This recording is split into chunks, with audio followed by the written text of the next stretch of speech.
Hoy nos toca tener la última jornada del 50 aniversario de la creación de bien de interés cultural, categoría monumento de la ermita de Nuestra Señora de las Nieves. Nos honramos con la presencia de la alcaldesa de esta villa de Agaete, el concejal de Educación, ponentes de los demás días, y sobre todo en esta tarde, el doctor Francisco Galante Gómez y doña Angélica García, y también don Tomás Martín. En la tarde de hoy, la Virgen de las Nieves va a tener el protagonismo como obra de arte. Sin embargo, no nos vamos a quedar con la pena que hoy sea el último día de la efeméride, porque realmente creo que lo que hemos hecho es empezar y que no lo demos por concluido hasta que no se termine la obra de la fachada de la ermita, la reposición de la fachada de la ermita de las Nieves, que esté ya completamente recuperada la cámara que custodia el tríptico y también que la ermita pues tenga las mejoras necesarias para que este bien de interés cultural pues tenga una garantía de futuro perfectamente conservado. Agradecer la presencia de todos los que nos han acompañado en estas jornadas anteriores y, como siempre, un agradecimiento muy particular que hemos dicho desde el principio al ilustre ayuntamiento de la Villa de Agaete, en la persona de su alcaldesa que ha llevado directamente esta jornada. Un saludo del consejero de Gobierno de Presidencia para toda la Villa de Agaete. También agradecer a la parroquia de Nuestra Señora de la Concepción, en la persona de su párroco, que nos ha dado pues todas las facilidades. Incluso el acto de esta tarde estaba previsto para el Huerto de las Flores, como anteriormente, pero nos han facilitado este local, también la gentileza de Nieves que nos ha atendido aquí en todos estos días. Por tanto, estamos en un ambiente muy grato y muy familiar. Siendo la Virgen de las Nieves la protagonista, vamos a empezar con un poema que le ha dedicado don Tomás Martín Trujillo, Tomasito, que ya participó en la jornada de los conversatorios en torno a la Virgen de las Nieves. Y precisamente él mismo lo dedica al 50 aniversario de la declaración como bien de interés cultural. Creo que este gesto de don Tomás Martín Trujillo pone en evidencia este clamor popular de festividad unido a los fastos de la patrona titular de la villa, Nuestra Señora de la Concepción, que nos preside en su templo, el gozo y la alegría que a todos les ha llevado a participar en este 50 aniversario de la declaración de interés cultural a favor de la ermita de las Nieves. Leo, luego pasé a presentar a nuestro conferenciante. Yo sé que Tomasito lo hubiera leído mejor, y por supuesto doña Angélica, que ya nos brindará al final del acto. La ermita de las Nieves, Tomás Martín, 1994. Cual blanca barquilla varada en la orilla, es la bella ermita de mi Virgencita, la casa bendita donde se dan cita los hijos del pueblo que buscan consuelo de la Madrecita. Mi Virgencita de las Nieves que te das a tu pueblito, con cariño maternal, eres la madre que siempre sabe esperar, para tus hijos tienes cobijo, bajo tu manto refugio de paz, para tus hijos tienes cobijo, bajo tu manto refugio de paz. Llegada la fiesta, los hijos se acercan a ver a la madre con fervor laudable. La rama y su baile llevan a su imagen, que en cuadro flamenco de pintor excelso, don Antón Cerezo, que en cuadro flamenco del pintor exceso donó Antón Cerezo. Mi Virgencita de las Nieves que te das a tu pueblito, con cariño maternal eres la madre que siempre sabe esperar, para tus hijos tienes cobijo, bajo tu manto refugio de paz, para tus hijos tienes cobijo, bajo tu manto refugio de paz. ¡Viva la Virgen de las Nieves! Bueno, después de este preludio que nos ha ofrecido don Tomás, siempre nos ha sorprendido con sus regalos, vestido de reyuno y con el coro en una de las sesiones. Y esta tarde, que tal como comentaba la alcaldesa, que era un acto sin protocolo, pero ha querido venir, por supuesto, se lo agradecemos, pues un acto académico que lo teníamos previsto desde el primer momento, pero el profesor que hoy nos acompaña estaba fuera de la isla y, por supuesto, no podíamos cerrar o no podía dejar de estar él en este momento. Yo, antes de hablar de Paco, esta tarde pues me venía también el recuerdo de una compañera nuestra, de Constanza Negrín Delgado, que fallecida y que también tuvo entre el cuadro de las nieves, entre sus estudios predilectos también en los que realizó sobre el arte flamenco. Bien, en la estructura general de estos días, pues como recordarán, comenzamos con el caso particular de la ermita de las Nieves en la historia de Agaete, que nos explicó el licenciado Antonio Jesús Cruz y Saavedra, que también nos acompaña hoy. Ese fue el marco inicial que nos sirvió de base para todas las aportaciones posteriores.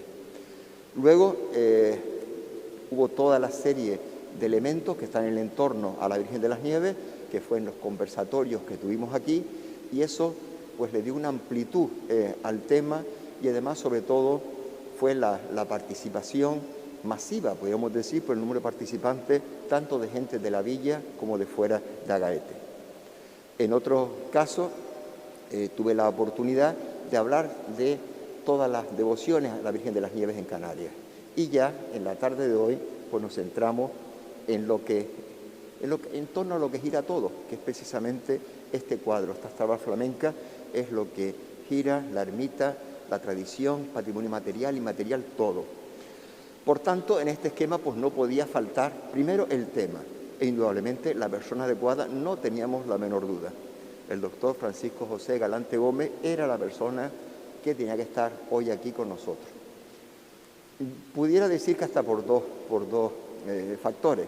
Uno, porque es la persona que más ha trabajado, que más sabe del tema, especialmente pues, por su doble vinculación, por Canario, por una parte, Gran Canario, formado y profesor catedrático de la Universidad de La Laguna, y también profesor de la Universidad de Lovaina en Bélgica, con lo cual del lugar donde se ubica el locus, donde se ubica la obra, y también el lugar de donde procede la obra, con lo cual creo que estas circunstancias de este doble magisterio en ambas, pues solo concurre en la persona del doctor Galante Gómez, que nos acompaña. Por tanto, no había la menor duda, no había otra opción. Y por otra parte, pues un amigo, y teníamos la oportunidad que no queríamos dejar pasar de que él era obligada a su presencia aquí como profesional, pero también como amigo. Y esta fiesta, pues no podían, esta fiesta del 50 aniversario, que coinciden con las fiestas de Nuestra Señora de la Concepción, también feliz doble acontecimiento, pues no podían dejar de contar con su presencia. Hablar de Paco, pues imagínense, nos conocemos desde la época de la Universidad de La Laguna, aquí también concurren otros compañeros de esos años, estábamos presentes 3 promociones o 4 distintas, dos de la propia villa de Agaete y 2 de fuera de Agaete, como es mi caso, que están aquí, pues don Valentín Barroso, ya el citado licenciado también Antonio Cruz, y los 2 que aquí les habla, coincidimos en la universidad. Por los focos no sé si hay alguien más en la sala que me disculpen. Pues bien, hablar de Paco, pues después de tantas décadas de conocimiento, pues sería muy largo, porque es un hombre con una dilatada carrera. Ya les dije que es doctor en Historia del Arte y catedrático de la Universidad de La Laguna y profesor de la Universidad de Lovaina en Bélgica. Paco ha trabajado en muchísimos temas, tanto de Canarias como de fuera. En el ámbito de Canarias tiene unas destacadísimas aportaciones en el ámbito de la arquitectura, especialmente con los análisis tipológicos que él comenzó y a partir sobre todo de las tipologías del neoclásico en adelante. Su primer trabajo en arquitectura pues, fue sobre el gótico, el libro esencial, elementos del gótico en la arquitectura canaria, que fue quizás tu primer libro, salido casi a la par. Después, él hizo el gótico y yo el renacimiento, son 2 investigaciones que van seguidas y sobre todo pues vamos a tener el recuerdo de nuestro profesor Alfonso Trujillo Rodríguez, que fue el que quiso iniciar esa secuencia de estudio y justo nos eligió a los 2, que Paco empezara con el gótico y yo siguiera luego con el renacimiento. Bien, podríamos aquí seguir con todo el tema, pero ya un poco después ya Paco empieza a trabajar el tema del arte flamenco con aportaciones brillantísimas, pues todo, no solo en el ámbito de lo teórico, sino en el ámbito de lo práctico, dado que ha sido comisario y ha montado unas exposiciones fantásticas. Recordar la del Cristo de la Laguna y su época en la ciudad de San Cristóbal de Laguna, con distintos ámbitos de exposiciones, con una concentración de obras de arte flamenco, tanto de Canarias como de fuera. El descubrimiento de la firma del autor del Cristo de la Laguna, una obra que incluso durante algún tiempo pues ni se pensaba que fuera flamenca. En fin, esto que les acabo de decir, porque sirva de ejemplo para no extenderme demasiado. Y ya pues finalmente sus estudios sobre la Virgen de las Nieves, que hoy nos ofrece aquí, y que ya la misma conferencia pues le hará sacar todos a ustedes la conclusión que era la persona adecuada para estar hoy cerrando esta jornada. La pintura flamenca y el impacto de la Virgen de las Nieves pues no lo ha dejado en su época, porque Paco los temas le hace lecturas cruzadas, y entonces pues también hay que resaltar pues su vínculo con Pepe Dámaso, del que también es un gran conocedor, de César Manrique también. No obstante, la cátedra de César Manrique de la Universidad de Laguna la lleva él, con lo cual el arte contemporáneo pues también ha sido otra de su faceta. Él ha estado colaborando con Pepe, especialmente en el montaje del Museo de Pájara, y Pepe le hubiera gustado estar hoy aquí esta tarde.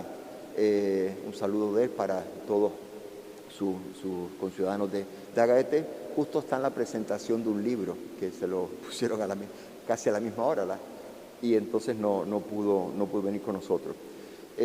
Paco, con respecto a Pepe, pues con la Virgen de las Nieves, un poco para cerrar, pues la gran exposición de la obra de Pepe. Justo él me comentaba que felizmente es una obra que todavía tiene en su casa, y esta tarde pues hablando con él, pues bueno, veía incluso la posibilidad que en un momento se pudiera hacer una exposición de toda esa obra en la propia Ermita de las Nieves, que creo que es una buena idea, que podemos trabajarla conjuntamente entre el Cabildo, el Servicio de Patrimonio Histórico de la Consejería de Presidencia y el Ayuntamiento, pues cuando terminemos la obra de la recuperación de la fachada de los años 80.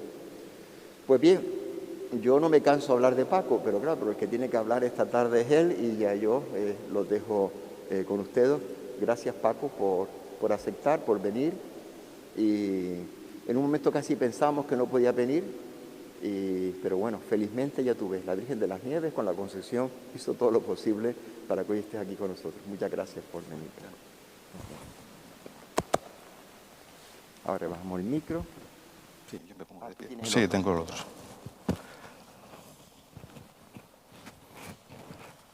Bueno, antes que nada, muy buenas tardes a todos.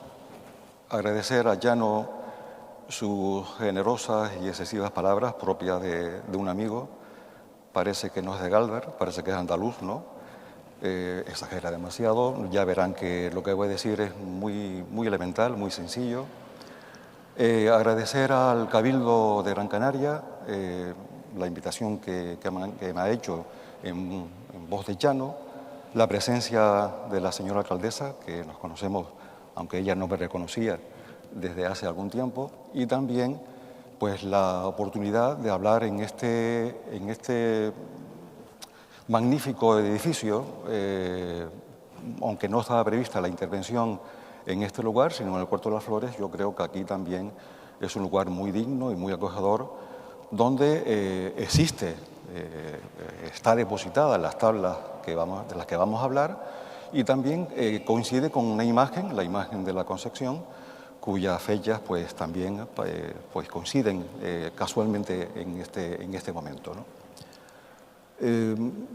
Bueno, parte del año yo vivo en Flandes, ¿no? Yo agradezco a Llano que me haya esperado, porque en principio pues no podía venir, tenía que desempeñar mis labores docentes en Lovaina, y bueno, adelanté las fechas para estar hoy aquí y hablar de unas tablas desde un punto de vista de la historia del arte, ¿no?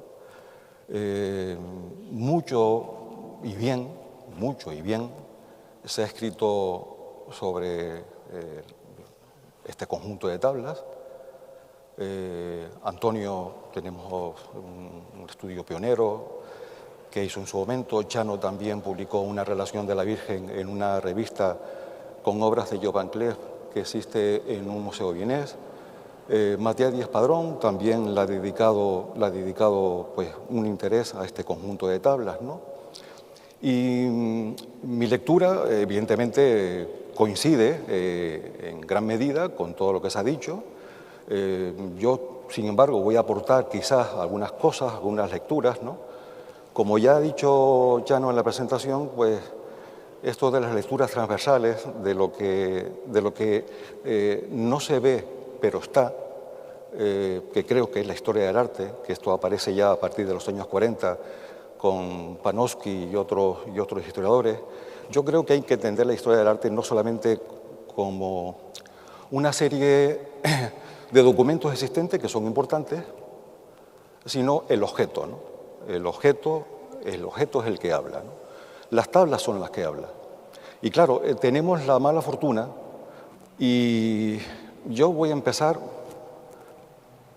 y esto me van a entender, porque voy a utilizar un lenguaje muy didáctico, creo yo, para ver, o sea, para apreciar lo que vemos. ¿Y qué vemos? Vemos 3 tablas más 2 tablas, 5 tablas. Pero estas 5 tablas, estoy convencido de que no son las tablas que llegaron en 1537, por esa fecha, a Gaete, ¿no? Son otras tablas. Es decir, esto es parte de lo que llegó, no es todo lo que llegó. Ustedes saben perfectamente, y si no eso lo vamos a ver, que los donantes, según dicen los testamentos y según dice también las obras, es decir, esta obra está en relación con otras obras que vamos a ver. Otras obras que vamos a ver de el mismo autor, Jos van der Beek. Jos van der Beek. No se apuren que no estoy loco, el autor es Jos van der Beek, y ya sabremos por qué le dicen Job Van Cleef. Pero es Jos van der Beek. Y de estas tablas tenemos pues un San Francisco en una tabla, la Virgen ocupando la tabla central, como todos vemos, a San Antón en la tabla lateral, con San Cristóbal en el fondo. Luego los donantes, Antón Cerezo y Sanchas Díaz de Zurita, que seguramente ocuparían parte de la tabla central. Y debajo, una predela con la representación de la Santa Cena. En principio, pudo haber, además, el Espíritu Santo, una tabla que remataba este conjunto. Pudo haber. Bien, pero esto no lo podemos saber.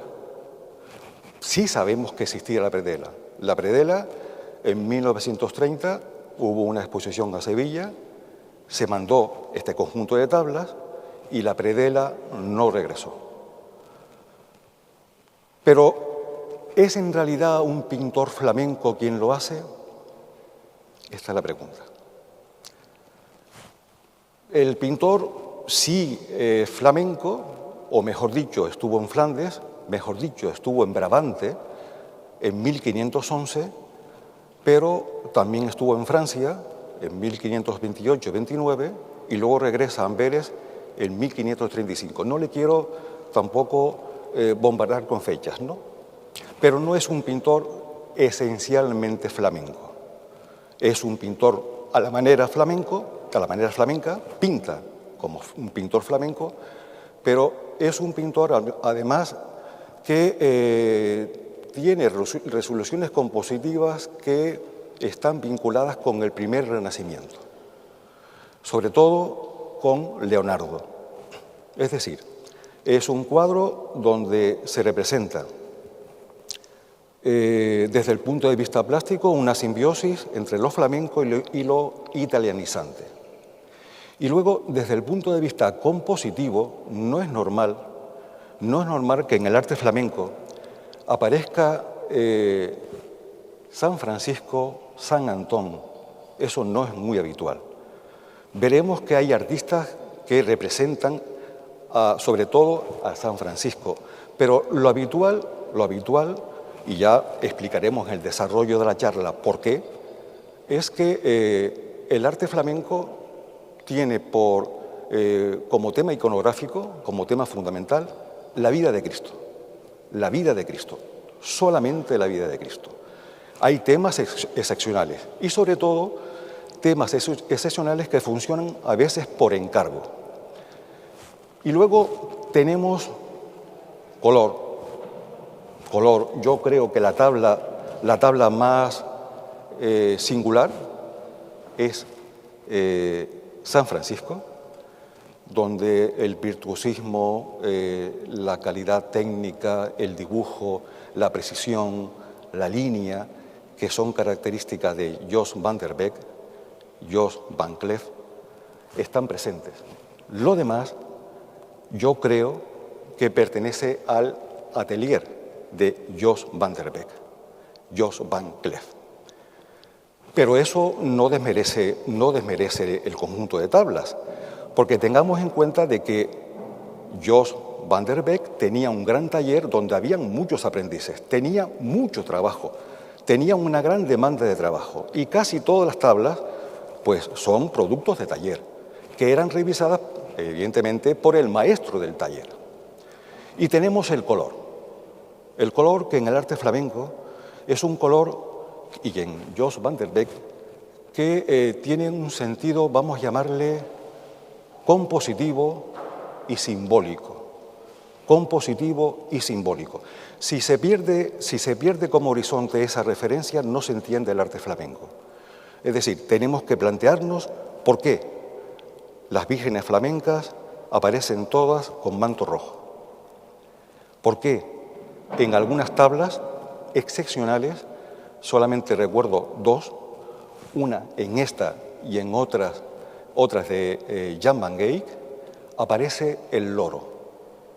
Todo esto tiene un valor simbólico. Un valor simbólico cuya dimensión, vamos a llamarle significativa, oscila entre la representación del cielo y la tierra. De ahí el título de la conferencia, lo terrenal y lo celestial. La tabla es una tabla divinizada, pero con elementos también reales, realistas, y también personajes realistas. Se ha dicho que la introducción de los donantes en la tabla de la Virgen es un recurso de Hans Melling. No, ya Van Eyck, antes de Hans Melling, ya representaba a los donantes con las tablas. Y de todo esto vamos a hablar. Es decir, primero he expuesto la tabla, creo que no hay ninguna dificultad en entender generalmente lo que aparece.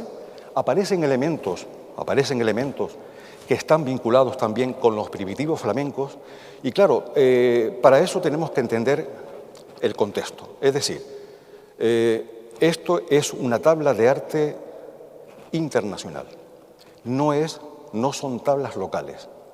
Y es una tabla de arte internacional que pertenece a un conjunto de tablas que forman lo que podríamos llamar un museo virtual de arte flamenco. No hay fuera de Flandes un museo tan importante de arte flamenco como en Canarias. Y sobre todo en tres islas, en La Palma, en Tenerife y en Gran Canaria. Y todo debido al comercio de la caña de azúcar. Bien, y ese contexto lo vamos a ver de forma desglosada, mientras el tiempo lo permita.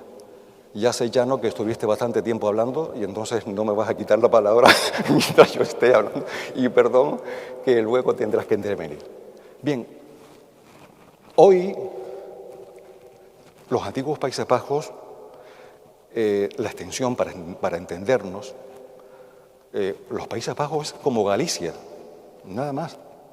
Pero los antiguos Países Bajos era un imperio, un gran imperio, un imperio que incluso quedó representado en el siglo XVI con este mapa que habla, es un león habla de la fuerza, lo inexpugnable del imperio desde el punto de vista político, desde el punto de vista militar, desde el punto de vista económico y desde el punto de vista de las relaciones que tiene no solamente con el mundo español, sino también que España, como ustedes saben, fue dominadora en ese imperio durante un tiempo, de ahí los episodios gravísimos del Duque de Alba, ¿no?, con la llamada furia salvaje, furia española, perdón, que es lo mismo, y la expansión económica de los antiguos Países Bajos por todo el continente, no solamente cuando llega a Canarias, sino primero Azores, Madeira, Canarias, Cabo Verde, y luego todo o gran parte del continente americano, empezando por Santo Domingo, con motivo de la expansión de la caña de azúcar, ¿no? Bien, pero claro, la caña de azúcar tiene, yo creo que Agaete en ese sentido es un caso singular, porque las primeras familias neerlandesas que se establecen en Canarias fueron en 1508, en La Palma, en concreto la familia Grunenberg, cuya castellanización es Monteverde, y los Vandale, la familia Vandale. Pero hablar de Agaete es hablar un poco antes, ¿no? Porque el ingenio de Agaete, la casa fuerte de Agaete es de finales del siglo XV. Tenemos a Antón Cerezo, que antes de venir a Agaete ya estaba en Valencia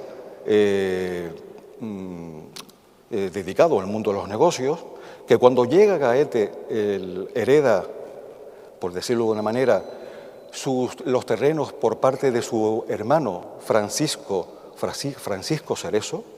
Yo creo que de ahí la denominación de las dos tablas laterales, Francisco y Antón, no de otra manera, o de otra manera se debe entender, como creo que he leído mal, igual he leído mal, pero este gran imperio se ve aquí reflejado en la nave, en la parte lateral, con esta, a ver si esto no funciona. Lo que está en rojo eran los antiguos Países Bajos, unos Países Bajos conformados por ducados, marquesados, principados. El condado de Flandes era el más importante y la zona rayada era la zona de expansión económica, ¿no? Es decir, que ocupaba prácticamente desde el río Rin hasta el río Somme, eran las fronteras marítimas, y luego tenía en Brabante, en Amberes, en el río Escalda, era el punto de conexión de los antiguos Países Bajos con el resto de Europa, con la gran parte del continente europeo. De estos antiguos Países Bajos hay una ciudad, y esto ahí tenemos que destacarlo para entender las tablas, es Amberes. Amberes, hacia 1500, era la metrópoli de Occidente. Era la ciudad más habitada de Europa después de París. Pero este auge demográfico se debe a un auge económico y al tiempo a un auge artístico. Tengamos en cuenta de que siempre el arte está al lado del dinero. Los artistas están donde hay trabajo, donde hay dinero.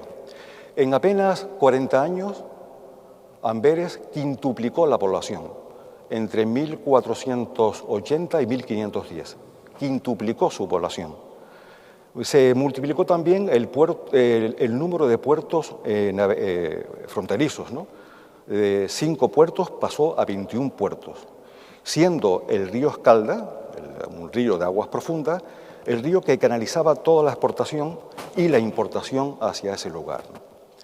De tal manera que en Amberes, entre mediados del siglo XV y mediados del siglo XVI, de 23 guildas, 23 talleres, se pasa a 235 talleres, con lo cual hay una afluencia de artistas provenientes de distintas partes del mundo que tienen una sintonía también con comerciantes venidos de distintas partes del mundo. Entre estos comerciantes destacaban los genoveses. Esta es la clave. El círculo genovés existente en Amberes. De tal manera que ahí, en estas imágenes, se ve claramente el esplendor. Son imágenes de Jerónimo Cook o Lancinius. Se ve claramente el apogeo, con estas filacterias, ángeles que cantan ese esplendor económico, ese bullicio de la ciudad que mantiene Amberes en el contexto de las ciudades europeas, ¿no? Amberes, este es el río Escalda, por aquí se canaliza todo ese comercio, como dije, se reorganiza la ciudad, hay un trazado renacentista que tiene lugar en esta magnífica ciudad del norte. Incluso en este trazado se ve elementos que están vinculados con las estructuras de Simón de Colonia y otros arquitectos italianos del momento, ¿no? Bien, siguiendo esta idea, este mapa, quizás un mapa muy simple, ¿no? Aquí he señalado en grande Amberes, Clef y Agaete, ¿no? Bien, el comercio de la caña de azúcar desde los antiguos Países Bajos hacia las Islas Canarias tiene como paso intermedio Madeira y Azores. Por eso existe también arte flamenco muy importante en Madeira y Azores. Pero claro, la caña de azúcar, para cultivarla y para explotarla, necesitaba de unos condicionantes específicos, ¿no? Sobre todo era necesario que las tierras fuesen de medianías y al mismo tiempo que fuesen abundantes en madera, porque era necesaria la madera para producir el líquido blanco, el oro blanco, el azúcar.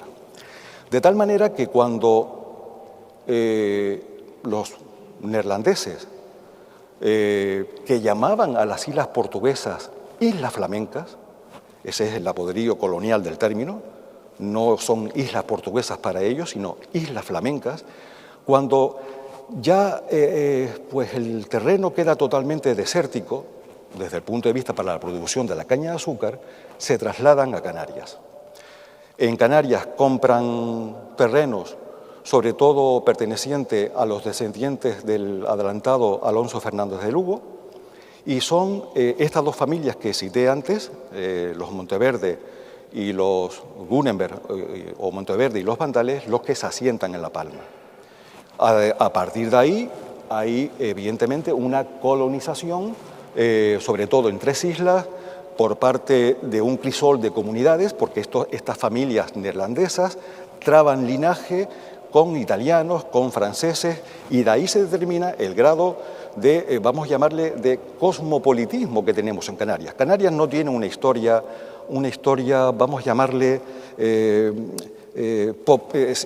una historia provinciana, como para entenderse. No, somos desde el siglo XVI, desde la conquista, fundamentalmente por ese crisol de comunidades, una sociedad heterogénea, una sociedad en expansión, una sociedad que adopta formas provenientes del exterior. Y esas formas provenientes del exterior, evidentemente, tiene su dificultad, quizás en el ámbito de la arquitectura, pero no en el ámbito de las artes plásticas. En el ámbito de las artes plásticas, una escultura flamenca es flamenca en Flandes y es flamenca en Agaete, y es flamenca en cualquier lugar de Canarias. Clef pertenecía, hoy es Clef, Cleveris, pertenece a la Alemania actual. Antes era un territorio perteneciente a los antiguos Países Bajos, y aquí nació Jos van der Becke. Y normalmente en los documentos que he consultado en Flandes aparece Jos van der Becke alias Jos van Clef, es decir, Juan el de Clef, José el de Clef, para entenderlo, Jos van Clef.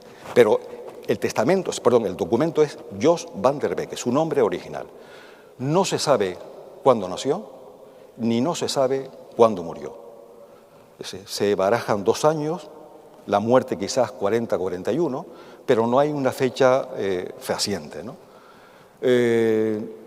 Lo que sí se sabe es que se traslada a Amberes y tenemos una fecha concreta de su traslado a Amberes en 1511.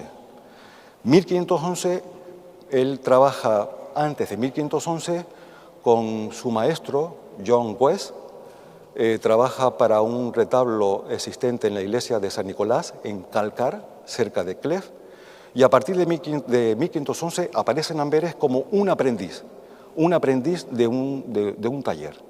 Y ya a partir, poco tiempo después, en unos años, ya aparece como maestro del taller. Y es a partir de este momento cuando se inicia un comercio fructífero entre Amberes, las Islas Canarias, fundamentalmente las 3 islas que he comentado, La Palma, Tenerife y Gran Canaria. Esta línea roja señala el anterior comercio con la isla de Madeira. Esta es otra línea, una línea continental económica que establece la relación de Amberes con el mundo español. Tengamos en cuenta que las relaciones con el mundo español no solamente son a nivel económico, sino también a nivel político. De hecho, Carlos V no era español. Carlos V incluso se corona en Agen, en Aquisgrán, y que fue el padre, como ustedes saben, de Felipe II. Y luego esta posible ruta, de una magnífica obra, yo creo que es una obra excepcional, El Cristo de la Laguna, que también, pues, creo que es flamenco, ¿no? Son entonces, pues, bueno, pues una serie de conexiones que nos habla de la importancia de Amberes, de Canarias y de Agaete en ese contexto, ¿no? Y para entender la hegemonía de Canarias en el contexto de Amberes en el siglo XVI, en el Ayuntamiento de Amberes hay 12 paneles enormes, ¿no? Y este se llama La Navegación, que hace referencia cuando Riverol, un comerciante establecido en Tenerife, establece relaciones con la caña de azúcar en Amberes y es recibido por el burgomaestre o alcalde de la ciudad, ¿no? Todo engalanado, es una pintura del siglo XIX, es una pintura donde los 12 paneles que están en las escaleras de ese ayuntamiento de Amberes y en la planta principal hace referencia a los momentos episódicos, a los momentos gloriosos de Amberes en el pasado, como era propio en aquel momento, ¿no? Bien, y aquí está una de las claves para entender el arte flamenco, ¿no? Hay un salto yo pienso que cualitativo del arte flamenco, ¿no? El arte flamenco queda protagonizado por los llamados primitivos flamencos. Son pintores excepcionales. No fueron los inventores, como se dice, de la pintura al óleo, eso no es cierto. La pintura al óleo ya existía. Lo que sí existió es porque los primitivos flamencos aplicaron el aceite de linaja que producía una adhesión de los pigmentos y, por lo tanto, un mayor colorido. Esta es la clave del arte flamenco para entender que ese colorido que hemos visto en la tabla de San Francisco de Agaete tenga ese color brillante, tenga ese color, esa minuciosidad del detalle, como es propio de los primitivos flamencos. Ya Van Eyck está en Agaete, lo vamos a ver. Van der Weyden está en Agaete. Patigny, el mejor paisajista de todos los tiempos, desde mi punto de vista, está en Agaete. Y además otros, vamos a llamarles descendientes de estos primitivos flamencos, o estos herederos, ¿no? Herederos pictóricos, ¿no? Quentin Messies está también en Agaete y Hans Melling. Pero vamos a ver entonces de qué manera, ¿no? ¿De qué manera están presentes estos artistas que evidentemente están presentes por la herencia que tiene de los primitivos flamencos? Bien, ¿cuál era la base iconográfica del arte flamenco? Esta es la cuestión. La vida de Cristo.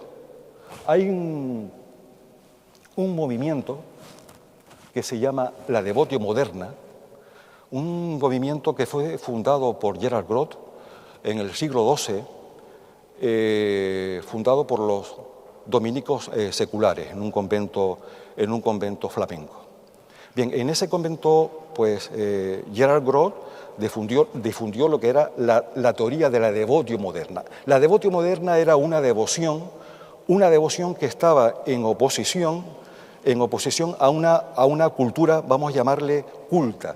La devotio moderna era el estudio y el desarrollo pormenorizado de una literatura, de un movimiento que estaba relacionado con el pueblo, ¿no? De tal manera que la vida monacal, la vida de los santos, el papel de la mujer en el mundo rural, que eso luego se va a observar en las tablas, en las esculturas, mejor dicho, flamencas, va a ser importante, ¿no? De tal manera que toda esa literatura que existe desde el siglo XII, XIII, cristaliza en una obra de Tomás à Kempis que se llama La imitación de Cristo. La imitación de Cristo es la vida ejemplar de Cristo.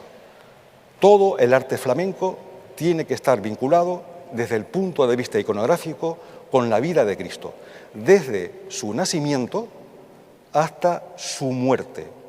Por ello, en todas las iglesias actuales belgas, lo que preside a las iglesias son crucifixiones, a veces calvarios, que penden del transepto, pero son monumentales. Esa idea de la crucifixión también es tomada por Jos van Cleef, Jos van der Becke, a través de un débito de Jan van Eyck. Y lo vamos a ver. Es decir, se sientan las bases de esa iconografía flamenca, se extiende el comercio flamenco, el comercio del azúcar hacia las Islas Canarias, y he seleccionado aquí ejemplos de estas tres islas, ¿no?, de las islas mencionadas. Estos tres ejemplos están en La Palma. Son, de nuevo, hace referencia son piedades, y esta es una iconografía que habla de la Santana Trinitaria, es decir, la representación de la Madre, la Virgen y el Niño, siempre con símbolos eucarísticos. No olviden el tema de la Eucaristía, que está presente también en las tablas de Agaete, y que le enseña la lectura sagrada. Y esto es una alusión, esto es impresionante, esto está en La Palma, es la piedad cerca de Tazacorte, y es una piedad que está influenciada también por el arte alemán próximo, donde el cuerpo de Cristo, lo ven aquí, un cuerpo arqueado, un cuerpo descoyuntado, el cuerpo queda empequeñecido porque después de la muerte viene la resurrección. La Virgen está con una escala monumental, Cristo muerto se convierte en niño y nuevamente vuelve a regenerar. Esto es una iconografía propia del arte flamenco, de piedades, y esta es otra piedad llamada piedades horizontales que existen en muchos lugares donde hay arte flamenco fuera de Flandes. Y la Santana Trinitaria, que es un tema iconográfico muy importante en el arte flamenco. Es decir, son tres obras excepcionales de La Palma. Esta es una obra magnífica, esta está en Telde. Esto es un retablo y puede servir también de referencia a cómo el patrimonio artístico, tangible o no, desde tiempos pretéritos, desde tiempos ancestrales, pues no ha sido bien tratado, ¿no? Este retablo de Telde, de la iglesia de Telde, tenía alas pictóricas, ¿no?, alas laterales que eran pintura. Estas tablas se quitaron para encajarse en el retablo barroco, que la parte del retablo flamenco es esta, ¿no? Se ha dicho, y también dicho, que la obra es de Amberes, pero no es de Amberes. Lo que es de Amberes es la caja, porque habían en todo ese conjunto de ciudades que hemos visto tres centros artísticos muy importantes en esta época. Amberes, Bruselas y Malinas. Y cada una de las obras producidas en esos talleres tenía como una especie de marca o de punzón. Pero no todas las obras pasaban por esa selección de la marca, lo que no quiere decir que aquella obra que no tuviese marca fuese una obra menor. No. Lo que pasa es que también habían obras de colaboración. Habían obras, artistas de Bruselas que trabajaban en Amberes y viceversa. Pero la gran producción de esculturas es de Amberes, sin duda alguna. Estas esculturas son de Bruselas, no tengo la menor duda, pero la caja de retablo es de Amberes. Tiene la marca de las dos manos. Se señalaba con una mano o con dos manos, en referencia al soldado Silvio Bravo, que es una historia que ahora no es menester comentar, ¿no? Es una obra de colaboración, es una obra muy importante, es una obra llamada estilo Moró, por el remate, es una obra de 1525 y hay en el mundo, que yo haya estudiado, 50 obras con esta misma estructura, ¿no? Esta es la primera, en cronología. La última que he localizado está en Filadelfia, con lo cual entre 1525 y 1540 se desarrolla un tipo de retablos que tiene que ver iconográficamente con la vida de Cristo, como ustedes ven, pero que evidentemente tiene una importancia. Este retablo, que fue encargado, como ustedes saben, por Cristóbal García del Castillo, conquistador de Telde, y una obra de Tenerife, ya que he señalado tres de La Palma, una de Gran Canaria y esta de Tenerife, ¿no? Esta obra de Tenerife, otra simbología importante, ¿no? Es decir, es una obra, es el tríptico de Taganana, como todos los conocemos, ¿no? Una adoración de los magos, ¿no? Un tema también muy popular, un tema del nacimiento de Cristo, pero habla de una ruina, ¿no? O sea, todo está en una ruina, ¿no? La ruina de un mundo que se acaba y da el principio de otro que empieza a regenerar, ¿no? Esta es la simbología del cuadro. Es una obra temprana, 1515, en torno a esa obra, y fue realizada, creo, por el llamado maestro de Amberes. En la obra no hay rasgos itelanizantes, es una obra de arte flamenco, pero veremos que hay un artista que es singular. Singular, porque no hay ningún artista en este momento en Flandes, que trabaje en Flandes, que tenga presente el arte italiano. Esto es una cuestión importante, porque hay dos tipos, vamos a llamarle dos tipos de renacimiento, ¿no? Siempre se habla de renacimiento con referencia al renacimiento clásico, al renacimiento pagano, pero hay un renacimiento en el norte. Y el renacimiento en el norte es un renacimiento vinculado con la literatura de la devotio moderna y con Tomás à Kempis, con lo cual los temas religiosos perduran mucho más en el tiempo que en el arte italiano. En el arte italiano los temas paganos se aparecen muy temprano. Sin embargo, en el arte nórdico no. Y hay entonces un capítulo casi eclipsado por la historia del arte de la importancia que tiene Flandes, porque los artistas estaban todos bajo los ecos de los primitivos flamencos. Pero en este caso aparece este artista, un artista singular, un artista que ya ha muerto, Jos van Cleef, Jos van der Becke, es el mismo personaje, ya ha muerto Lancinius, en 1554, publica unos grabados de los artistas más representativos del siglo XVI en el continente. Y figura Jos van Cleef, Jos van der Becke. Y aquí aparece una obra anterior, es un autorretrato de Jos van Cleef, Jos van der Becke, de 1513, cuando él se casa en primeras nupcias, cuando él se desposa. Los símbolos de la rosa con el anillo hace referencia a pedir la mano a su mujer. Pero ya aquí se percibe la gran calidad del Jos van der Becke, Jos van Cleef, como retratista, que esto es muy importante para estudiar los medallones, los actuales medallones, que no son medallones de Antón Cerezo y Sanchas Díaz de Zurita, porque son miradas inescrutables. Es lo que en el arte flamenco se llama retratos a lo divino, miradas inescrutables.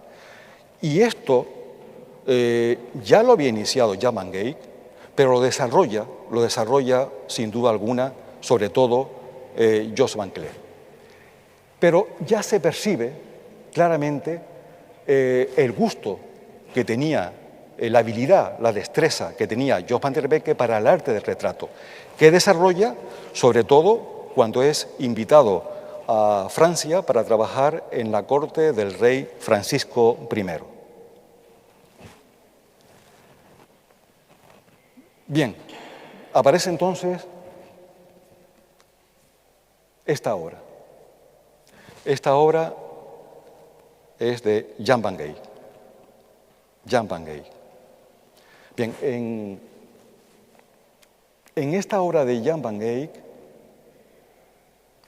hay una serie de soluciones que están presentes en la tabla de las nieves. Virgen bajo dosel, Virgen con manto negro, con manto rojo, que es un símbolo eucarístico, hace referencia a la muerte de Cristo, nacimiento y muerte de Cristo.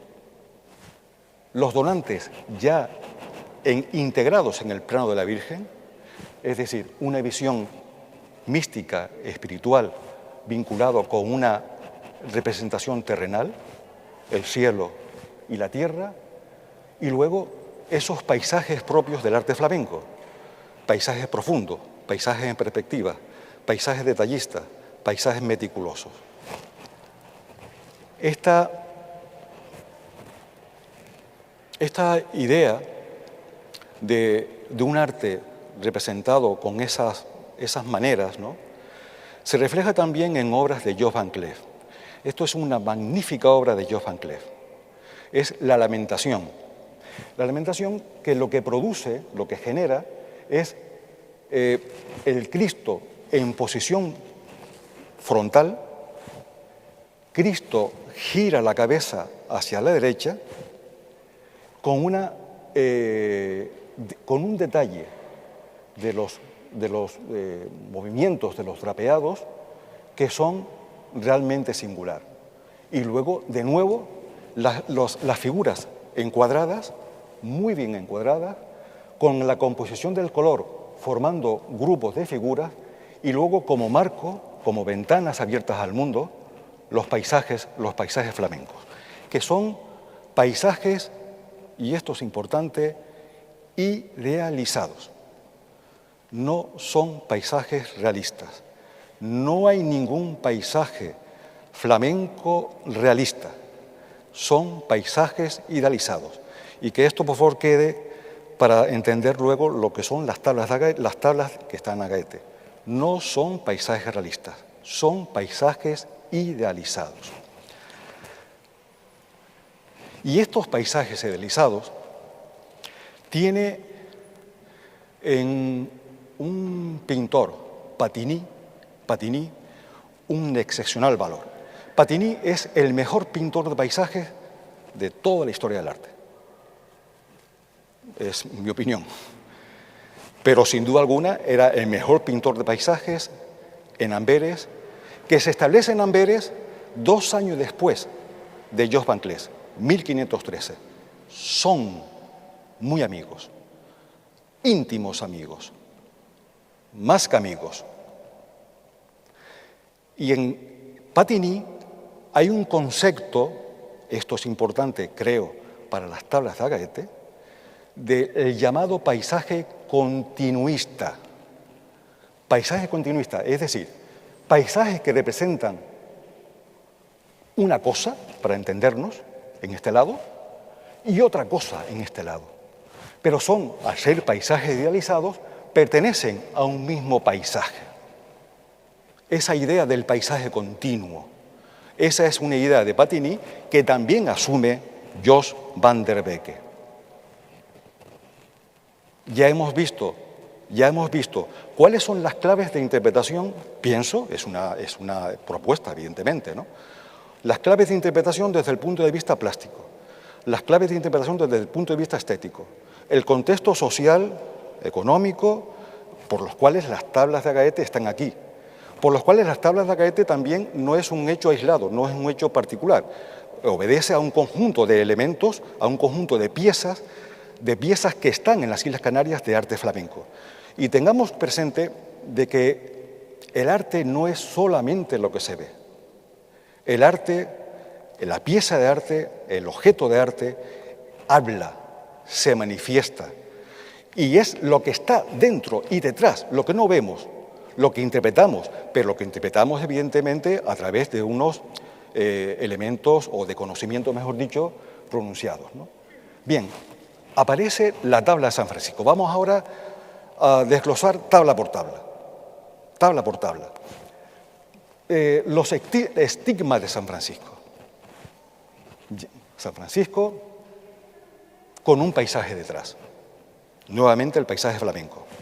Pero la posición del paisaje, o sea, el paisaje frontal, y como ustedes ven, San Francisco está ladeado, porque se dirige evidentemente a la Virgen y recibe los estigmas.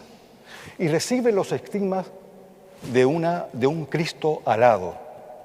El Cristo alado, que es un Cristo etéreo, luminoso, que imita a un serafín, a uno de los 9 serafines, no es un serafín, es un Cristo alado, etéreo, y recibe los estigmas a través de ese Cristo alado. Y hay un personaje que, aunque parezca durmiendo, no está durmiendo, porque según Celano era el hagiógrafo de San Francisco, está llorando. Evidentemente, quien representa por primera vez al hermano llamado León, el hermano León, es un hermano de la orden franciscana, llora porque recibe los estigmas. Recibe los estigmas y sus manos y sus pies son agujereados. En la iconografía hay un paisaje. No hay que identificar ese paisaje con algo real. El paisaje es un paisaje idealizado. Y el paisaje es un paisaje, en este caso, es un paisaje continuo, que puede ser el final o puede ser el principio. En las tablas de Agaete me refiero. Un paisaje. No hay más. Es un paisaje. Y es un paisaje idealizado.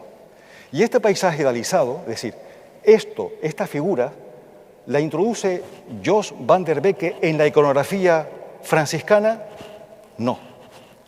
Primero, tenemos que ver que los estigmas, como tal, ya figura por primera vez representado en un artista excepcional, Giotto, los estigmas de San Francisco. Pero evidentemente aquí hay una visión como mucho más espiritual, propio del mundo de Giotto. En el mundo de Jos van Cleef, en el mundo de Jos de Van Eyck, como veremos ahora, no representado de una manera tan espiritual. Esto es una obra de Van Eyck. Esta es la clave. La clave porque aparece por primera vez en la historia del arte el hermano León, que es lo que toma Jos van der Beke de Jan van Eyck. Y también aparece, no por primera vez, ya lo hemos visto en Giotto, el Cristo alado. Pero hay esa idea de los paisajes rocosos. Esto aparece en Van Eyck por primera vez. Esto no es tan espiritual, estas expresiones, como hemos visto en Giotto. Esto está más cerca de lo terrenal que de lo divino. En Giotto había una expresión de San Francisco mucho más espiritual que mantiene todavía incluso Van Cleef. Y esta idea de los agrupamientos rocosos incluso trasciende al arte italiano a partir de Van Eyck.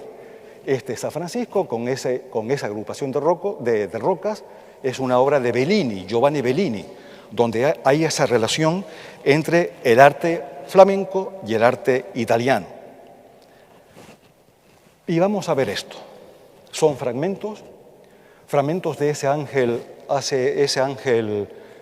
Cristo etéreo, ese Cristo representado como serafín. En este caso es Giotto, en este caso la obra que hemos visto de Van Eyck, en este caso una obra que vamos a ver, que es una obra importantísima de Jos van der Becke, Job van Clef, que está en el Museo del Louvre. No es que está en el Museo del Louvre porque fue robada por Napoleón en 1812 de una iglesia de Génova, es decir, que Jos van Clef la hizo para la iglesia de Santa María de la Pace, en Génova, y luego el Cristo que aparece en la tabla de Agaete, ¿no? Evidentemente, iconográficamente significa lo mismo, pero desde el punto de vista de la representación hay diferencias. Hay bastante mayor similitud entre las inferiores porque son del mismo autor. Bien, la tabla de San Francisco me parece que es la mejor del conjunto, por la incorporación de ciertos elementos, el virtuosismo, la línea, el trazo, el color, la perspectiva, la superposición de planos, la contraposición de esos planos, de los primeros planos y del plano del fondo, y llegamos a una tabla problemática porque ustedes saben que, bueno, es una tabla excepcional, una tabla singular, pero que han habido excesivas intervenciones en la tabla y la última, una gran restauración, o mejor dicho, más que restauración, se hizo una restauración y se descubrió que debajo de la tabla de la Virgen había otra Virgen, ¿no? Esa restauración fue en el año, si no recuerdo mal, 1963, ¿no? Pero lo importante aquí, evidentemente eso es importante, ¿no?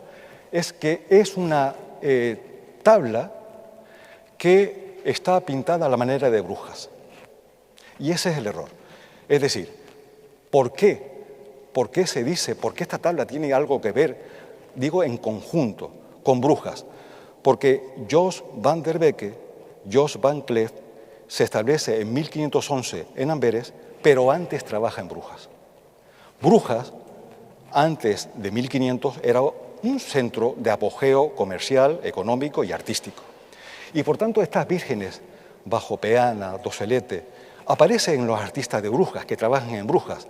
Sobre todo, el artista más importante en Brujas en este momento anterior a la estancia de Jos van Clef en Amberes, es Hans Melling, un artista enigmático, parece ser que es alemán, no se conoce a ciencia cierta ninguna obra suya, hay muchas atribuciones, pero lo que sí se sabe es que es heredero, desde el punto de vista plástico, de otro artista que está en las tablas de Agaete, Van der Weyden. Y no solamente en las tablas de Agaete, sino en algunas esculturas existentes flamencas, existentes en Canarias, ¿no? ¿Qué toma de Hans Melling, maestro de Van der Weyden? El movimiento, el drapeado, la soltura. Estos movimientos, incluso que son, en la escultura se llaman estos movimientos duros, metálicos, angulosos, esto tiene que ver con los primitivos flamencos. Tiene que ver con Van der Weyden. La Virgen, desde mi punto de vista, igual que las manos de la Virgen, esto es muy italiano. La cara de la Virgen y las manos es muy italiano. Las manos, sin duda alguna, es un débito de Leonardo, sin duda alguna. El niño que está en una posición también frontal, ladeada, sostiene un loro, no un pájaro. El loro hace referencia al jardín del Edén, Muerte, es decir, muerte, nacimiento, muerte, resurrección, jardín. El jardín del Edén, el loro como un elemento exótico, que ya lo había utilizado Van Eyck en una tabla anterior, ahora la veremos. Y esta estructura arquitectónica. Una estructura arquitectónica con un paisaje de fondo. Un paisaje de fondo que es continuista. O bien en este lado, o bien en el lado, es decir, en el lado iniciando la lectura por la tabla de San Antón, o iniciando la lectura por la tabla de San Francisco. Estas son imágenes de esa restauración llevada a Nagaete en el año 63. Y luego, como testimonio, quería esta imagen que está Pepe Dámaso, ¿no?, con César Manrique, Jesús Hernández Pereira, Matías Díaz Padrón y nuestro querido amigo, ¿no?, muy amigo y una persona entrañable, ¿no?, que fue alcalde de Agaete, amigo personal, y le quería hacer este homenaje junto con Pepe y junto con estas personalidades de la historia del arte y estas tres personas. En realidad, todas estas personas han estado presentes en mi vida, ¿no? Porque aunque Hernández Pereira no fue directamente profesor mío, porque cuando ya estudié en La Laguna, pues él se había ido un año antes, ¿no?, pero tuvimos una estrecha relación, y al igual que con Chano, ¿no? Estas tablas de Agaete, ustedes saben que no todas las tablas. Matías Díaz Padrón fue comisario en Europalia 85, y selló parte de las tablas, ¿no? Y bueno, yo también tuve la suerte que cuando comisarié Lumen Canariense en La Laguna, pues al menos los donantes me lo cedieron, pero la tabla central era una réplica que luego se hizo, como ustedes saben, posteriormente, que no tiene nada que ver, evidentemente, con la tabla original y menos con la tabla que en principio pudo ser. Jan van Eyck. Nuevamente, estructura arquitectónica, la Virgen entre columnas, la Virgen con manto rojo, un símbolo eucarístico, hace alusión a la muerte, el niño que es adorado, con el loro, nuevamente con el loro, aquí aparece por primera vez. Esta es una obra donde también aparece vinculado lo que es lo divino con lo terrenal, el cielo y la tierra, el canónigo Van der Pale. Estos personajes, estos retratos, que son como imágenes caras, inescrutables, son propias flamencas, retratos a lo divino, con sus santos patrones, ¿no? Y luego esas perspectivas, estas bases en perspectivas propias de Van Eyck, ¿no?, con estos adornos, con estos bordados propios del arte flamenco, con esta meticulosidad en el detalle, con esta minuciosidad propia del arte flamenco debida a la técnica que antes pronuncié. Aquí he señalado en la obra de Jan van Eyck, el loro, y en la obra de la tabla de Agaete, nuevamente el loro, que sin duda alguna lo tomó John van der Becke, Jos van Cleef de Jan van Eyck. Y estos son drapeados propios, los de arriba, Van der Weyden, un gran maestro. Van der Weyden influye incluso en el drapeado, en el paño de pudor del Cristo de la Laguna. Fue un enorme artista y que alcanzó una gran difusión. En este lado está la Virgen de las Nieves y en este lado la pequeña imagen de alabastro de la Virgen de la Peña en Fuerteventura, que no es francesa, sino es flamenca y es obra de un taller que trabajaba a la manera del maestro de Rimini.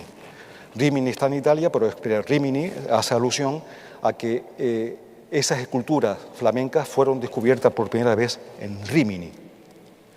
O estas estructuras también arquitectónicas, nuevamente la Virgen con el niño, también de Jos van Cleef, otra referencia a estas influencias de vírgenes de Bruselas, a la manera de Bruselas. Y esta es la obra a la que antes hacía referencia, ¿no? Es una obra, el retablo de la deploración de Jos van der Becke, alias Jos van Cleef. Está en el Museo del Louvre. Esto lo toma, se recuerdan lo que vimos de Quintin Messis. En este caso, Cristo gira la cabeza hacia el otro lado, pero la posición es igual. Esta es la predela que existe en este retablo. Posiblemente el retablo, las tablas de Agaete, tuviesen una predela igual o similar, siendo del mismo autor. Esto es del mismo autor. Y arriba un luneto. Esto no es propio del arte flamenco. Nunca aparecen lunetos en el arte flamenco. Esta solución del luneto es del arte italiano. Pero nuevamente aparece San Francisco con el hermano León, paisajes adelizados y los cristos etéreos, volátiles, ¿no? a la manera de serafines. Bien, este es un detalle de la tabla central para que vean. Es una obra magnífica, ¿no? Es la gran composición. Y todos estos cielos que van del azul al añil, a distintas gamas de grises, esto es de Patini. No cabe la menor duda. Con relación a la obra que vimos antes, donde se difuminaba un paisaje real me refiero a un paisaje, vamos a llamarle habitable, a un paisaje no habitable, que era aquellos azules que vimos en Patini. Esto es de Patini, son paisajes idealizados. El gran sentido de la composición que tiene Jos van Cleef en esta obra, magnífico. Los detalles son excepcionales. Estos movimientos de los paños que toma de Van der Weyden, la posición orante, esto es fabuloso, de este personaje que está a la izquierda, que tiene relación con todos los retratos que hace Van Cleef. Esto sería el luneto con la predela. Y esto sería el estudio de la última tabla. San Antón. Y San Antón aparece con San Francisco no por casualidad. No es porque se ha dicho que San Francisco tiene mucha vocación en el arte canario. No. Todos sabemos que San Antón era eremita. Y aparece con el sello de los templarios, una orden que se fundó bajo su patrocinio. Y la cruz es la cruz de los templarios. Pero en el fondo, paisaje continuista, es un paisaje donde aparece San Cristóbal. San Cristóbal, hay una leyenda, Cristóforos, el mundo clásico, Cristóforos. Cristóforos es tentado por Satán. Cristóbal está a servicio de Satán. Cuando se desprende del servicio de Satán, se le impone un castigo, que salva al mundo con su corpulencia cruzando el río de la vida. Y ese río de la vida está, en este caso, con el Cristo, con Cristo como Salvador del mundo con un globo terráqueo. Y es capaz, con su corpulencia, Cristóbal, de con esa vara en el río sumergirla y que la vara florezca. Eso sí aparece en el arte flamenco. Todo este paisaje es un paisaje continuista. Empieza aquí y acaba allá, o acaba allí, o empieza aquí y acaba en este lugar. Porque si observamos lo que nos queda de los retratos, vemos que existe ese paisaje continuista. 1528-1529. El artista es nombrado pintor de corte de una gran potencia europea como era Francia, por el rey Francisco José I. Está trabajando desde 1528-29, no se sabe con certeza, pero sí se sabe con certeza que regresa Jos van Cleef a Amberes en 1535. ¿Qué hace en Francia? Pintando retratos de la corte, a personajes, y aquí es cuando cuando adquiere esa maestría que ya la había mostrado en sus primeros retratos, en su autorretrato de 1513. Y aquí estos aterciopelados, estos rostros inescrutables, pero que ya se observa, en cierta manera, un influjo también muy italiano, sobre todo en la posición de las manos. Y aquí lo que nos queda de las tablas, mejor dicho, creo que esto pertenecía, y esto lo han estudiado compañeros, amigos mucho mejor que yo, pertenecía al conjunto, a la tabla central. Se representa a Antón Cerezo con su hijo Francisco Palomares y a Sancha Díaz de Zurita, hija de un conquistador que creo que era de Gáldar, o estaba en Gáldar, ¿no? Paisaje continuista. Esto es el río que antes vimos en el paisaje de San Antón. Y esto es un paisaje, un poco del paisaje continuista, de retablo de la parte del panel, mejor dicho, de San Francisco. Claro, no podemos asegurar esto con toda rotundidad porque nos queda gran parte de lo representado. Esto creo que se llevó a cabo, este recorte brutal, llevado estos retratos a los óvalos, en 1740, más o menos, a la moda barroca, ¿no? La moda barroca hizo también grandes daños en el patrimonio artístico, incluso gran parte del patrimonio flamenco existente en La Palma, las esculturas, fueron policromadas en la época barroca, ¿no? Y algunos estudiosos del arte flamenco, al ver esa policromía, dicen que no son obras flamencas, es decir, era tanta las introducciones que se hicieron, los perfectos que se acometieron en ese momento, que incluso ya se duda de lo que era flamenco o no. Claro, queda la duda ahora de quién encargó las tablas, es decir, quién encargó el conjunto de las tablas, ¿no? Yo apuesto por un hijo de Antón Cerezo, y consta en los documentos de Flandes que Galeote estuvo en Flandes y tuvo relaciones con los círculos genoveses. Esta es una de las lecturas que he querido dar a la charla. En la tabla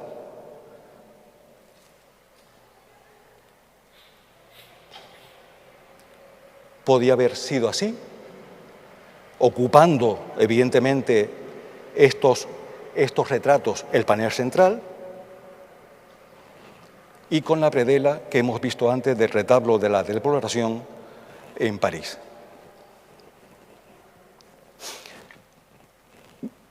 Lástima que no nos haya permitido la historia, el tiempo, conservar en su total integridad las tablas de Agaete, ¿no?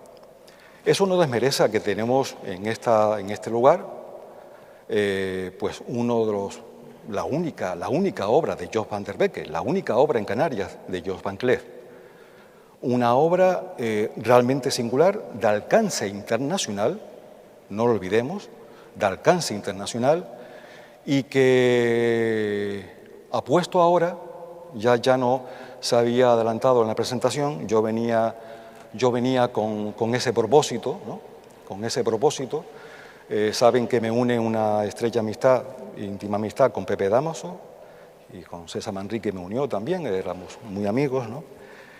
Y hace unos años pues tuve la oportunidad de realizar una exposición en el CAN, en el Centro de Arte San Martín, ¿no? Que la señora alcaldesa tuvo también el honor de estar presente entre nosotros, ¿no?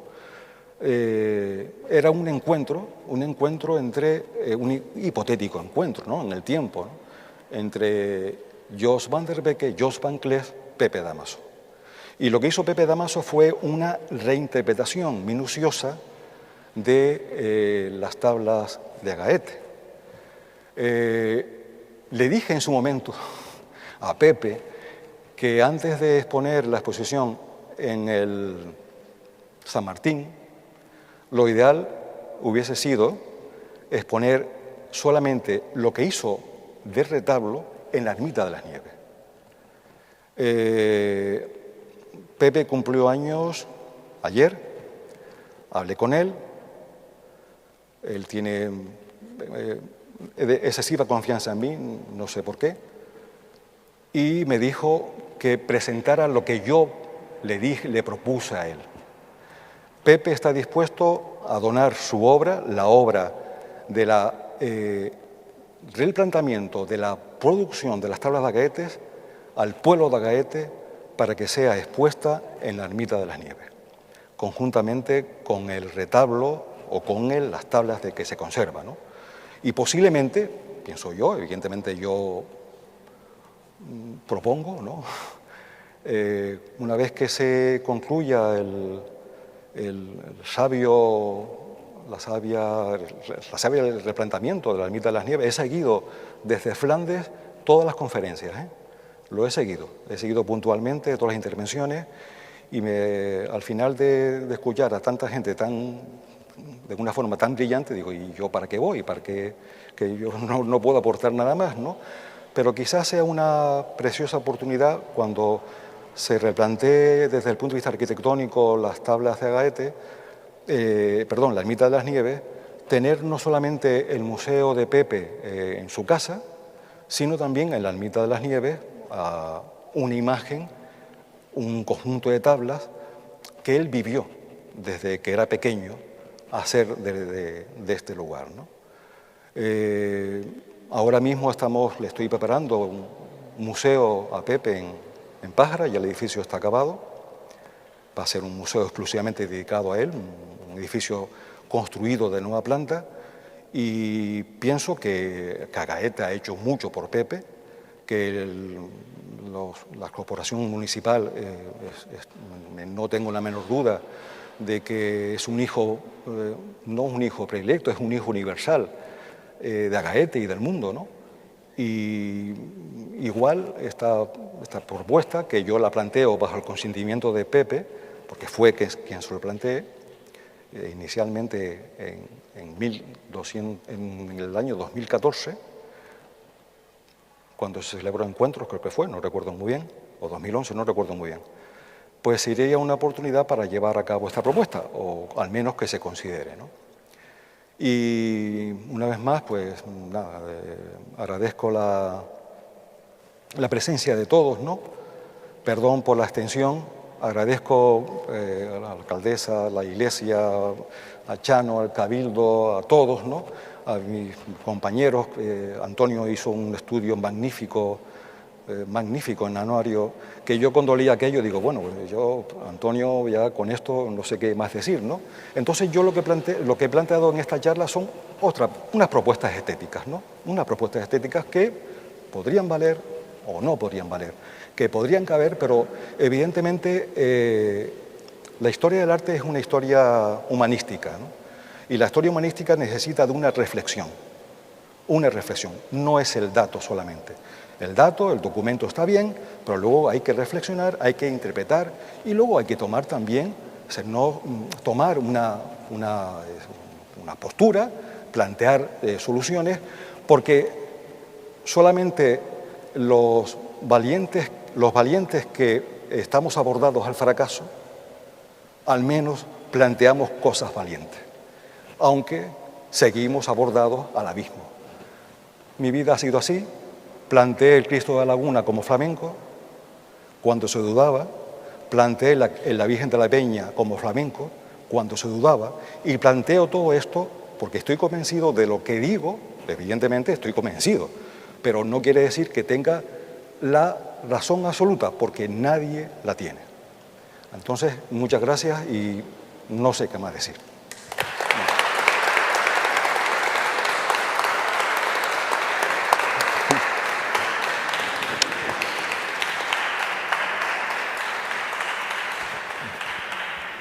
Bueno, como ya han podido comprobar, no me quedé corto en mi presentación y la aportación de Paco ha sido, digamos, el colofón de las aportaciones académicas, vamos a decirlo así, y no voy a repetirme en cuanto a lo que ya me adelanté porque ya estaba seguro de las aportaciones que nos ha hecho esta tarde. La Virgen de las Nieves ya ha quedado enmarcada entre todas las de Canarias y entre todas las del mundo en cuanto a arte flamenco. Y la Virgen de las Nieves, Agaete, el puerto de las Nieves, va también a estar presente ahora. Quisimos en esta jornada que estuvieran presentes, digamos, todas las artes posibles, la música, la arquitectura, la pintura, la escultura, la literatura, etc. Y pensamos que precisamente la poesía podía ser y debería ser el cierre de esta jornada, que ya dijimos que no es cierre, sigue abierta, y que Paco incluso le ha dado una apertura mayor con unas propuestas que, por supuesto, desde ahora mismo mi responsabilidad en patrimonio histórico se ha tomado muy buena nota, y seguro que la alcaldesa nos lo recordará, no se nos va a olvidar de cualquier manera, y quisimos contar como cierre para una persona creo que muy entrañable, querida en esta villa de Agaete, la mujer del teatro, la mujer de las tablas, de los escenarios, de la poesía, de las obras de teatro, que es Angélica García Álamo, que hemos querido que ella estuviera presente hoy aquí, y al estar ella, para que ella fuera la voz de los poetas. Y hemos escogido pues dos poetas vinculadísimos a Agaete, aunque en ambos casos ninguno nació en Agaete, ni Cairasco ni Chano Monzón.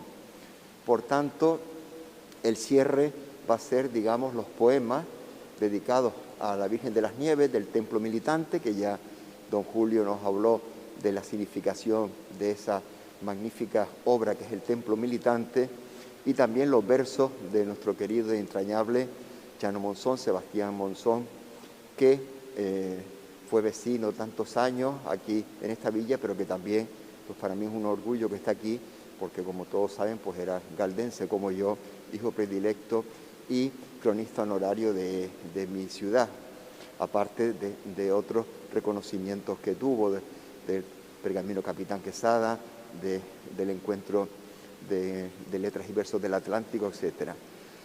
Por tanto, de Angélica, le rogamos que venga aquí, agradecerte la prontitud con que aceptaste, digamos, el colaborar hoy. Aquella voluntad pura y honesta, princesa de los ángeles María, que en mí de celebrar la ilustre fiesta de tu cándida nieve estar solía, a pesar de la edad y nieve opuesta, que por sus asperezas me desvía, está y estará en mí tan enlazada como del cuerpo el alma acompañada. Y no pienso que estoy, reina del cielo, obligado a cantarte solo en vida, que con la lengua muerta y hecha un hielo, se moverá la voz a ti de vida. Libre mi alma del corpóreo velo, por la región celeste conducida, cantando irá tu celestial divisa, a donde yo canté la primera misa. Está en verdes pinos coronado, en Gran Canaria, un alto monte ameno, a cuyo abrigo hace el mar airado, con majestad quieta, un largo seno. Aquí, por ser lugar acomodado, para que huye del tráfago terreno, fabricó mausoleo y sus altares el noble caballero Palomares. Junto a las olas fabricó la ermita, enriquecida de aparato y renta. Ermita, más gran templo en cuanto imita la casa original que representa. de 1000 curiosidades sobrescrita, el tiempo largo ha hecho ilustre afrenta, y la reina del cielo es consagrada, que tiene por blasón la nieve helada.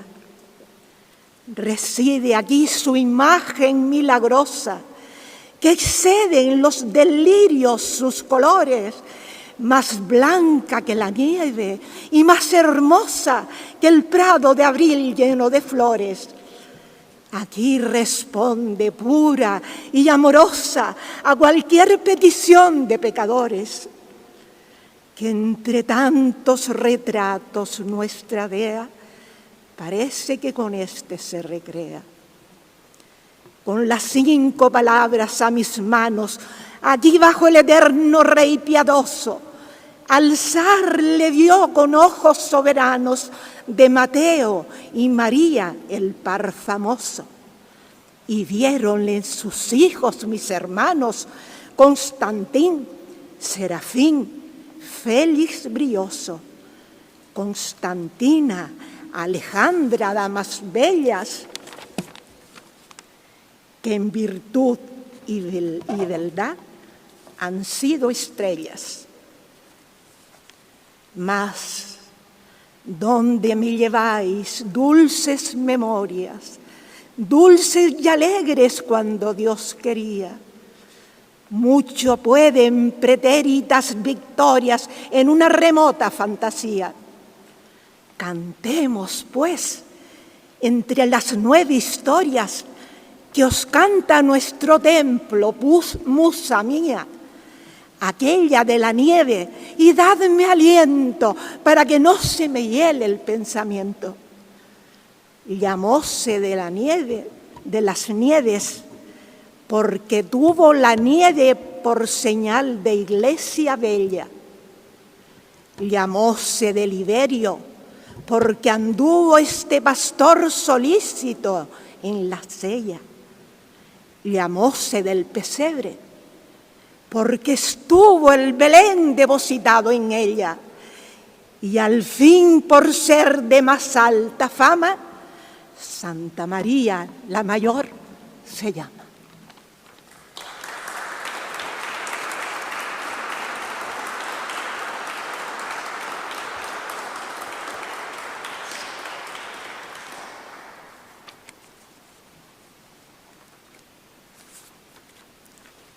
Los poemas de Sebastián Monzó. Agaete,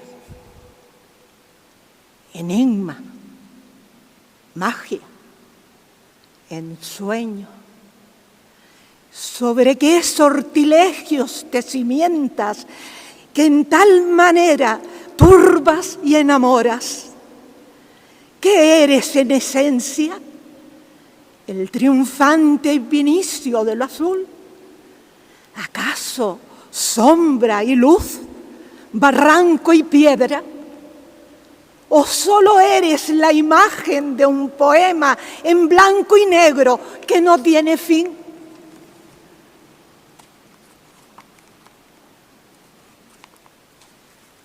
Las nieves. Pregona el alba otro nuevo día, cuando por el riscal el viento rola y agoniza la luz de la farola del espigón que encalma la bahía.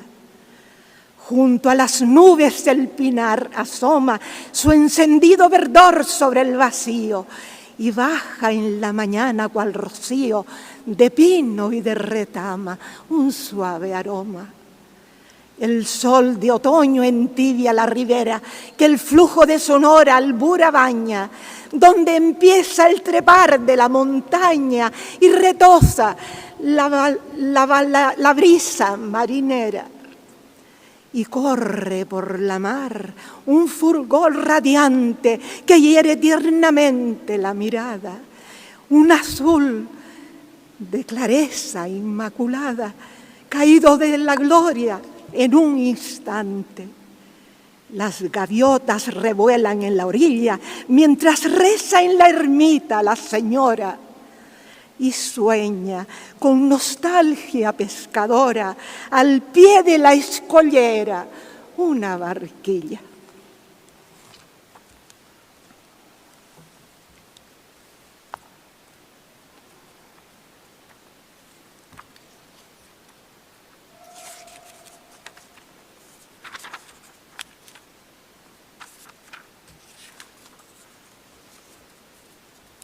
Al dedo de Dios. No tuvo Dios más gloria que ofrecerte, ni un canto más solemne de hermosura que dejar en tu sueño de negrura, tallada con cincel su mano inerte. Embriaga contemplarte de tal suerte, perdida la mirada en tu figura, que el alma se conmueve de ternura por el gozo que da tan solo verte. Siempre al viento en abrazo sometido, como un santo de piedra envejecida, en nítido cristal rezas callado. Y en honda soledad sueñas erguido, sin temor a las olas la investida, eterno, siempre al mar encadenado.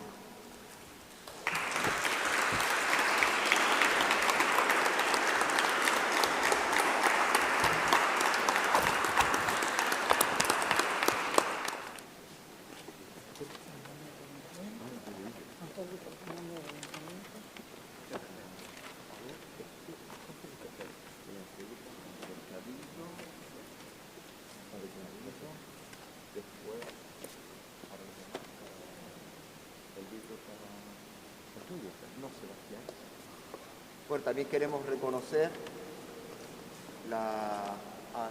aparte mi reconocimiento en particular para los de la casa, para los del Servicio de Patrimonio, darles mi agradecimiento pues, a José Rosario y a Inés Morales, que han estado aquí y allá, desde el primer momento con todos nosotros, pero también queríamos tener un pequeño obsequio para dos personas que también han sido imprescindibles. Óscar, si está aquí nos oye. Sí, tiene que estar por ahí. Y también Nieves, por favor. Nieves y Óscar, si también queremos agradecerle, digamos, y por supuesto también al párroco, que le podemos dar a Nieves. Esto para la alcaldesa, por supuesto, faltaría más, que ha sido alma mater de todos nosotros, figura imprescindible para que hayamos tenido, digamos, esta jornada, creo que modélicas en cuanto a participación de instituciones y modélicas a nivel popular de las personas, todo el mundo volcado, y yo creo que va a ser muy difícil que en los 50 aniversario que celebremos el año próximo y en el 2023, pues lleguemos al nivel que hemos tenido aquí en la villa de Agaete. ¿Tienen ya los libros? Este es para el concejal de Educación, que también nos ha acompañado desde la fidelidad, mi amigo y homónimo del mismo nombre, sí. Llano. Óscar también, parte importante de esta jornada. Y Nieves,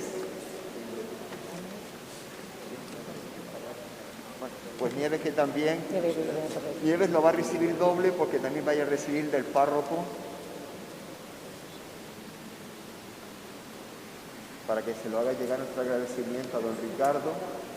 Este es el tuyo y este es para don Ricardo. Muchísimas gracias. Nada. No queda nada más. ¿Nada?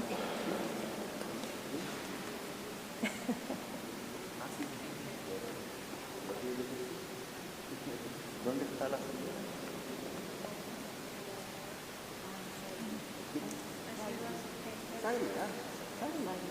Sagri, ¿estás por ahí? Mírala allí. Tengo que reconocer que hablar en estos momentos para mí va a ser muy difícil, porque ha sido de las tardes que más he disfrutado en toda mi vida. He escuchado de verdad, lo comentamos con los compañeros, de las mejores ponencias que yo he escuchado sobre la Virgen de las Nieves. Yo creo que todos hemos disfrutado muchísimo. Cuando hace algunos meses nos reunimos en el Cabildo de Gran Canaria para que el Cabildo de Gran Canaria que organiza y nosotros colaboramos, pues pudiésemos poner en marcha todas estas jornadas que hemos disfrutado de música, de exposición, de todo, pues yo creo que ninguno de nosotros íbamos a pensar que iba a tener este nivel. Yo creo que se lo merece. Pues la celebración del 50 aniversario de la declaración de Bien de Interés Cultural la Ermita de las Nieves. He cogido el guante de todos. Desde el primer ponente de Antonio, hay una que yo no pude venir, pero sí que la he seguido, también Valentín Barroso. Pepe Damaso también iba a estar aquí y no pudo porque ese día se había vacunado. Desde las actuaciones musicales, desde lo de Angélica, pero todo lo que han dicho yo creo que nos ha hecho, y a mí sobre todo me hace reflexionar. Sé que voy a seguir dando la lata al director de Patrimonio Histórico del Cabildo de Gran Canaria, como lo hemos hecho siempre, porque como bien sabe el ponente de esta tarde, hay un testamento de Antón Cerezo donde él dejó que el tríptico tiene que estar en la Ermita de las Nieves. Sabemos que en estos momentos no puede estar, si lo dicen los informes de los técnicos del Cabildo de Gran Canaria, porque no reúne las condiciones, los requisitos necesarios para que ese cuadro esté como tiene que estar, pero vamos a seguir luchando para hacer todas las reformas necesarias para que en algún momento determinado este tríptico pueda estar en la Ermita de las Nieves. Y también voy a coger el guante de Pepe Damaso. Y también vamos a trabajar a ver si es posible que en la Ermita de las Nieves también esté el trabajo de nuestro pintor. Yo creo que cuando se nombra Pepe Damaso todo el mundo dice Agaete. Y cuando decimos Agaete todo el mundo nombra Pepe Damaso. Por lo tanto, lo vamos a estudiar y yo creo que vamos a necesitar de la labor de todos ustedes, de los que han sido ponentes, para poner en marcha pues, este proyecto. Y yo le voy a proponer al director de Patrimonio Histórico que me encantaría que estas jornadas no se quedaran aquí, que no terminen hoy, sino que sigamos trabajando todos juntos.